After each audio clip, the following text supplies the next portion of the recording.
Your supply chain can make or break your business. With GLOBALTRANZ, you have the advantage of innovative logistics technology, expansive solutions and carrier network, and a partner committed to your success. GLOBALTRANZ, freight driven by technology.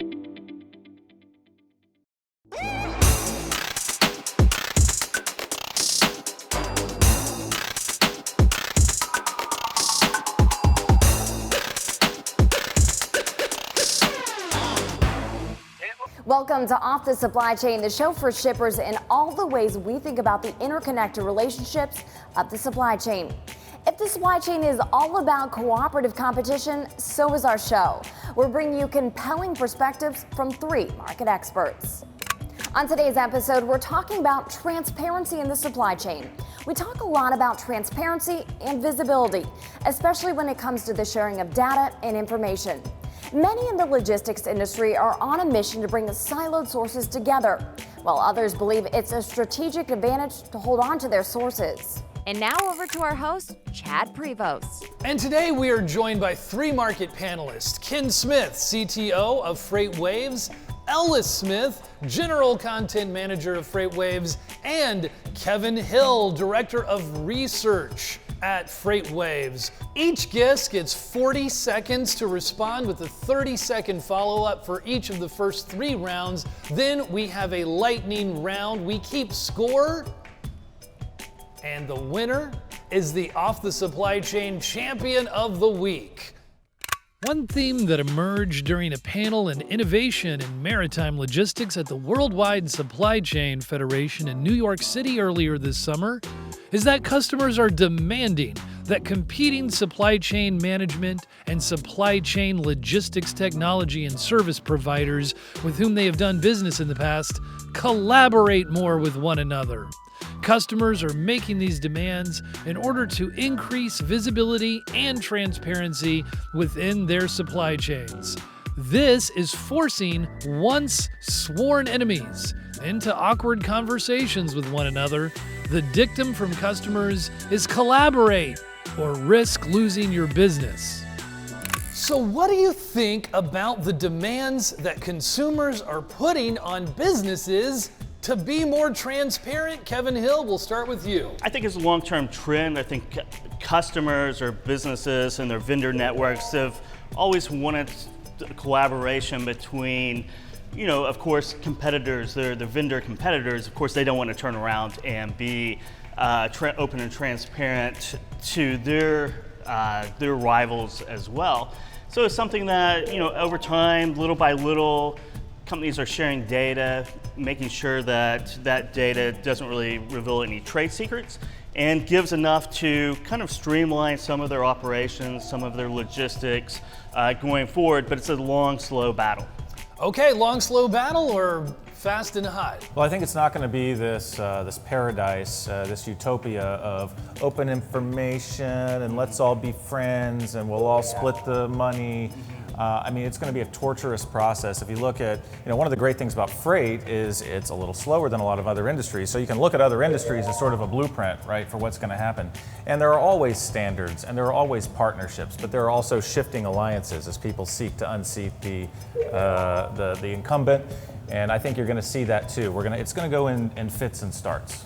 Fits and starts, long and slow. What is it, Ken? What do you think about this? I'm going to take a little different angle, Chad, and I'm going to use the word consumer that was mentioned because consumer can mean a lot of things. Are we talking about the retailer's consumer? Or are we talking about the shipper's consumer? So I'm going to take it from the retailer's consumer side, and that is, it's not going to matter that much. It just is not. People are walking in, they're looking for a good deal, they're looking for something they like, they're looking for something they're attracted to. If they're online, they're looking for how quickly can I get it, does it serve my purpose, does it fit my budget? Those are the types of things people are going to be most concerned with in the transparency aspect, unless you're looking for a high-level name brand item. That's where it's going to matter more because you want to make sure that you're not ending up with a fraudulent product, you're not ending up with a knockoff. If you want to go buy a Coach bag or a Louis Vuitton, you're going to want to know. So you're thinking it's only high end. So all of this stuff, overall, is the transparency for consumers a fad or a trend?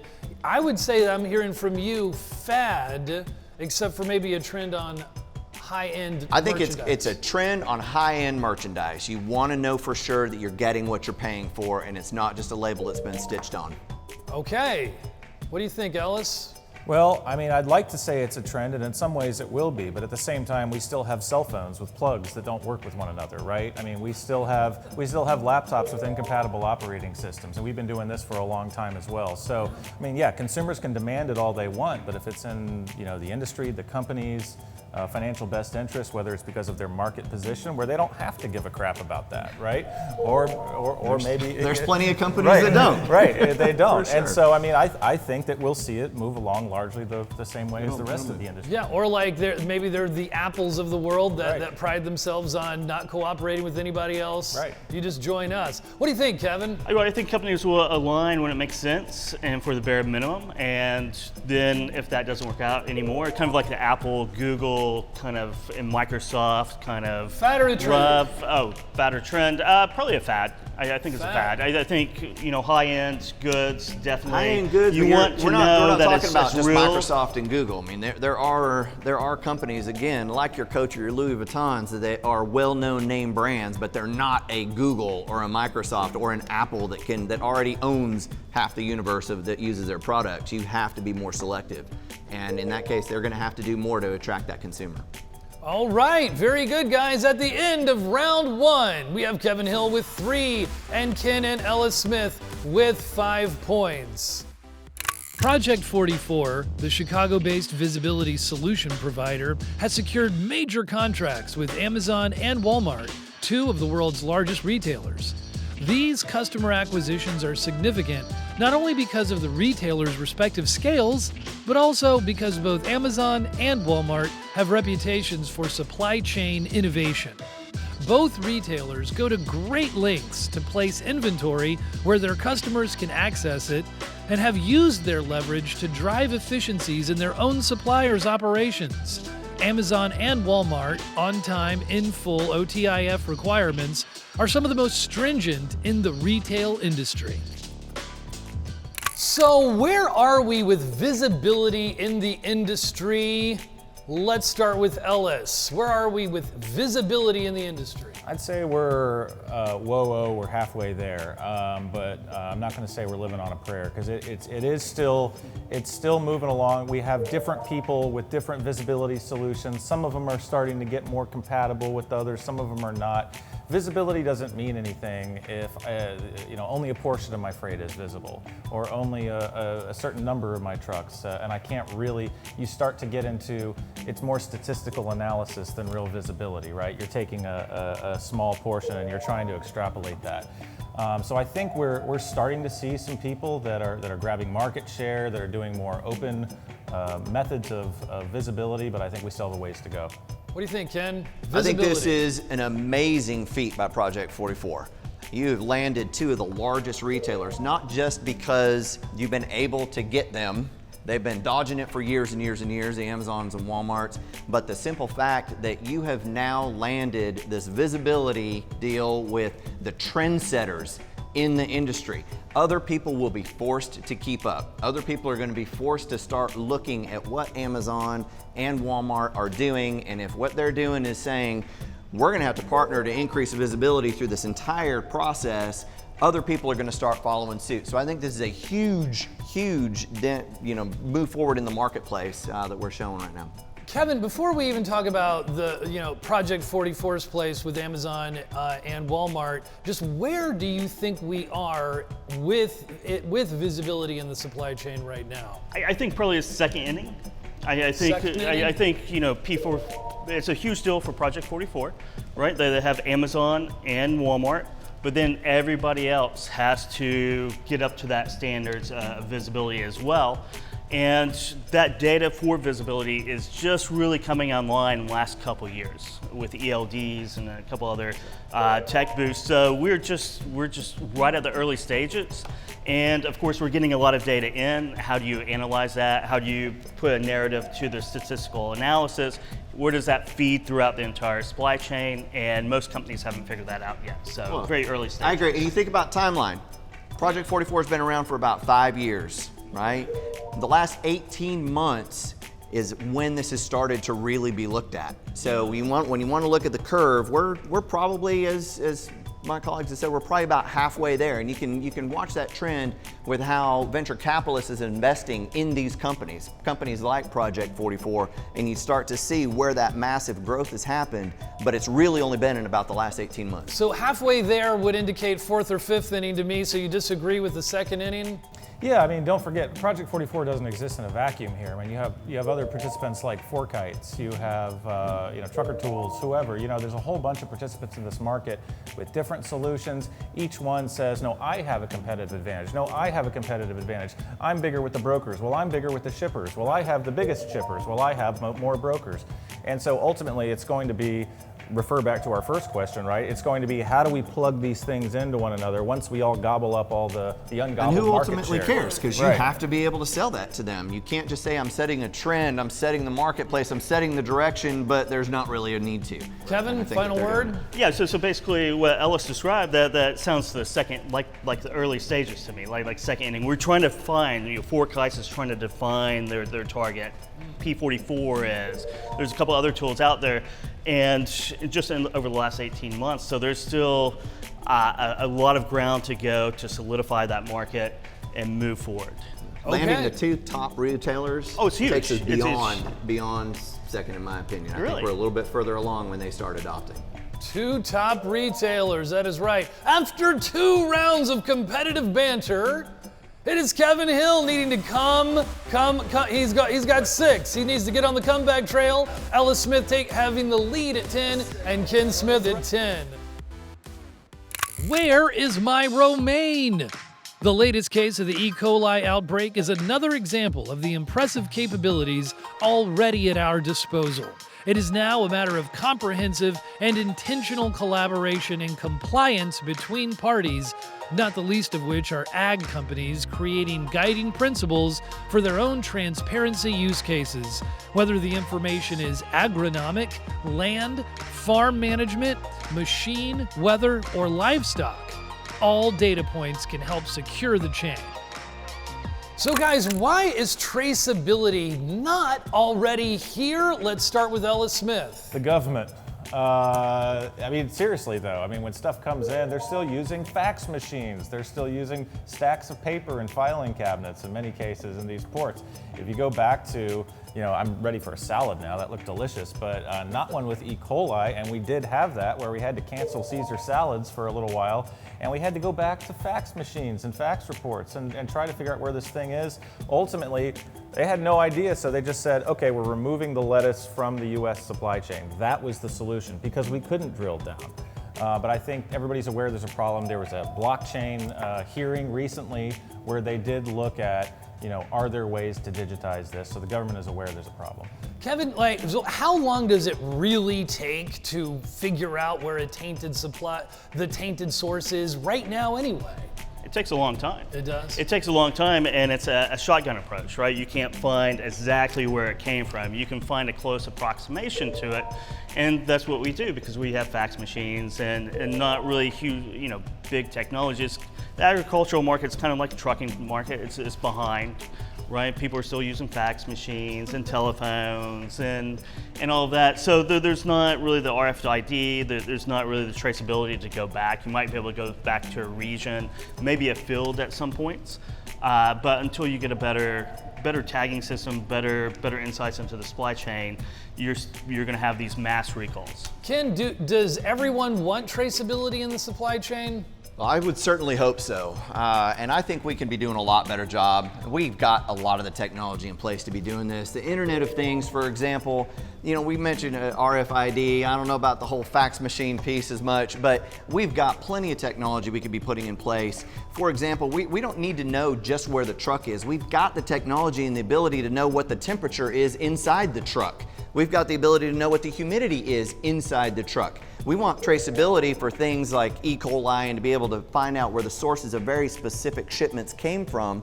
But if we use technology correctly, we can prevent some of those and food losses from occurring during the transition simply by focusing a little bit more on tech we already have, Jeff. Okay, Ken, well, let's say we did use blockchain and it was a lot more efficient and all of these cooperative players were working together and not in their siloed, places. Would we then be able to stop tainted food from happening, or would it still happen? Well, you can't necessarily stop it if it occurs at the source. What you can do is you can prevent the massive food loss by saying throw it all out and go straight to the shipments that were affected. It'd be much better for the market. Obviously, we're not wasting as much food. We can do it much quicker. I don't know that you could ever stop it until you get to the point where you're testing everything before it even leaves the processing plant. Ellis, is blockchain really the solution? How far away is it? What do you think? Well, blockchain, I think it's a database, right? It's a database. It's a special type of database that has a lot more visibility and immutability, perhaps, than your average decentralized. Database. It is decentralized, but in the end, it's just a database for keeping track of things. Which we have out there already. Which we already have. We've had databases for years and years. Oracle, Microsoft, a lot of people have built nice businesses on databases going back to the old tape drives, right? But so is keeping track of things good? Yes. Will it help? Yes. But it's a garbage in, garbage out problem. You have to put the data in order to get the data out. Going back to, do we test every cow, every head of lettuce? I don't know. But to Kevin's point, it's slow right now. You guys are saying we have it, but it's just a database, but our databases are slow and it's like a shotgun approach. Yeah, it goes back to the first question of vendors and rivals communicating with one another, and until that happens, it doesn't matter what you use, because if you can't, say the head of lettuce changes hands so many times, if you don't have visibility into those changes, you're going to lose where that head of lettuce really came from and the timing. It's each piece in the supply chain, as you're saying. So when you hand it off, you have to be able to track back to the handoff as well. And some people may not want anybody to know that it was me. Yeah. So that's really where it is in the transparency aspect. Instead of being more concerned about the product than consumer, a lot of people are still concerned about it wasn't my fault. I don't want to necessarily show it'll all be the data. like it was your fault. So it was your fault because a lot of people who are suppliers of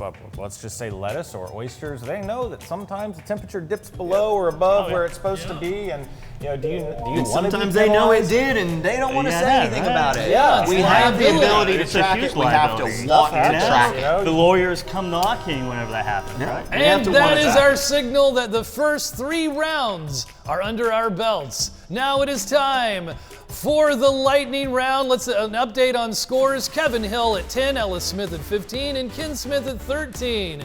All right, guys. Anything's possible when it comes to transparency in the supply chain, right? So we are going to play for lightning round. Round number 4, we're going to play big deal or little deal. Okay, Transplace 3PL is now offering end-to-end visibility for all its customers at no extra charge. Is this a big deal or a little deal? Kevin Hill, why or why not? I think it's a little deal because it's just the cost of doing business right now. Everyone is going to be doing this very soon if they're not already doing it, right? Because there's tools out there off the shelf that you can track visibility on most all the shipments right now. Cost but of to doing give it business? a guarantee.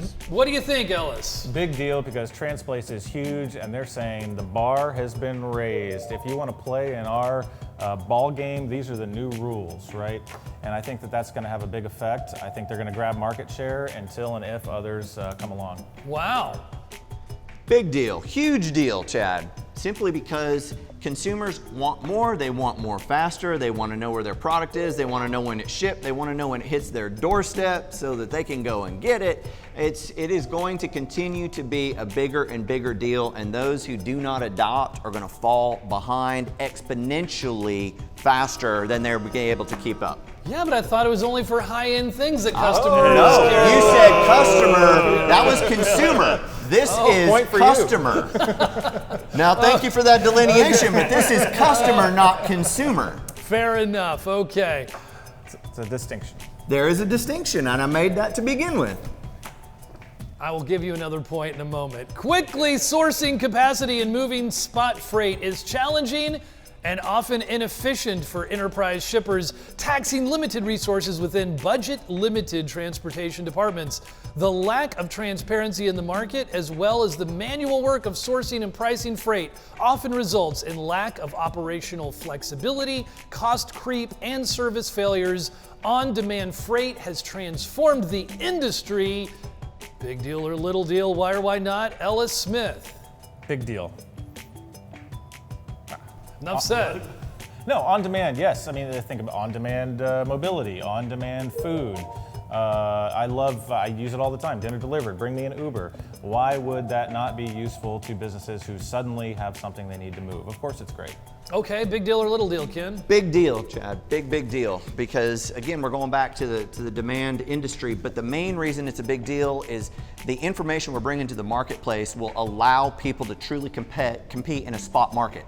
Once you know better that what your rates are going to be and you can see the whole picture, you're going to be more confident in going to that segment of the marketplace, knowing that you're not going to take as big a hit as you are right now without that information. Okay, Kevin? It's a big deal. Anything you can automate, you are automating in the logistics industry, and that does carrier procurement, carrier sales, finding carriers to run the spot market. But with those efficiencies and that big deal, over time, you're going to see most margins come down dramatically because of those efficiencies and that competition. So Kevin Hill with a big perspective. It's all going to be a process, macro, yes. All right. All right, for our final topic of the lightning round, and to finally determine who the winner for this week will be. Manufacturers are pulling their supply chains out of China. Tariff costs are prompting executives to shift production to other countries. Once you move, you don't go back, said one CEO. Big deal or little deal, why or why not? Let's bring it back to Kevin. It's a huge deal. It's a huge deal whenever you throw that much disruption into a supply chain. It's a huge deal. You move from China to, say, Vietnam, India, maybe even Mexico. You don't really have the facilities and the labor pools to just move like that, right? So basically you're building new facilities, you're training new labor, and it's a huge disruption to your supply chain. Okay, Ellis? I think it's a little deal because China's middle class has been rising. They're not even really the world's they don't aspire to be the world's manufacturing floor. They want to be the next United States, right? They want to be creating intellectual property once they've stolen all of ours. and so recreating. That's where they want to be. Recreating. Okay, all right. Ken, final word? I'm going middle deal, Chad, and I'll tell you why. That's not an option. That whole statement about once you move, you never go back. Well, you moved once already, and now you're moving again. Why are you moving again? Because of cost. So if there is a way to move back and it's going to be cheaper all of a sudden, they will find a way, and China's going to have a whole lot of empty buildings to fill up, Chad. There's going to be great opportunity there if they can figure out how to bring more businesses back. And don't forget, some of this is transshipment as well. So China, it looks like it's coming from Vietnam. It ain't. It's getting moved. It's moving around, but it can still be back to China. All right, Kevin Hill, you're behind everybody. You want to take one last crack at it? Just offer just offer something. Just as many possible points as you can. What's the macro view? Wait a minute, I didn't know that was part of the rules. Kevin's got the big macro perspective. Guys, really nice job. Very competitive banter. Ellis, you're the very first panelist to ever get 20 points. 20 points. Of course, it's only our second show. But very nice job. Ellis Smith with 20, Ken 17, 15 to Kevin Hill. Did I get that extra point there, Chad? Did you give me that 18? I mean, actually, 2 points is a big deal when I'm dealing with this guy over here. I need my 2. You just lost another. Now you're tied with Kevin. All right, guys, good job. Ellis Smith, what are you going to do now that you're the supply chain champion of the week? I'm going to take my winnings. I'm going to take a couple of days off. Go to the casino, see if I get lucky. Bonus. All right. Well, Move as you feel led, as they say in the industry. Really enjoyed that. Now, to close out the show, let's join Emily Zink, who has a story on transparency in the supply chain. Earlier in the episode, we talked about the romaine lettuce E. coli outbreak. It shows just how opaque the produce supply chain can be. Another industry often criticized for lack of transparency is the fashion industry. Fashion supply chains are extremely long and complex. Some major brands have no idea where their own factories are or who's making their clothing. But one Nashville brand has made it their mission to change this and promote complete transparency. Fast fashion or inexpensive clothing manufactured quickly in response to the latest trends may be cheap to produce, but cheap labor comes at a high cost.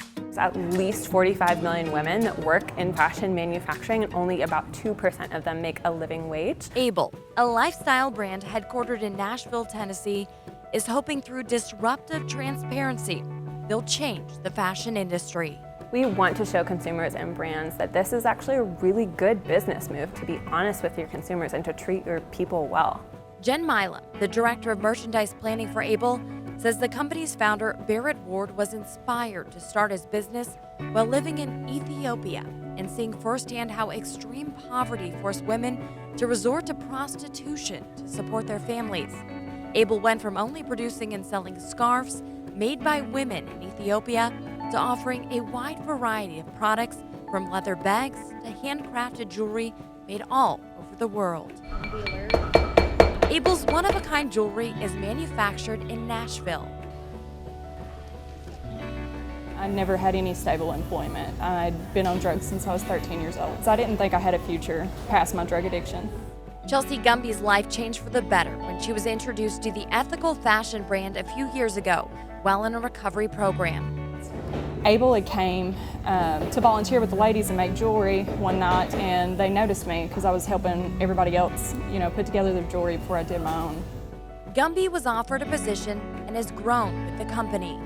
Many of the women employed by Able in the jewelry department and packaging warehouse share similar stories to Gumby's.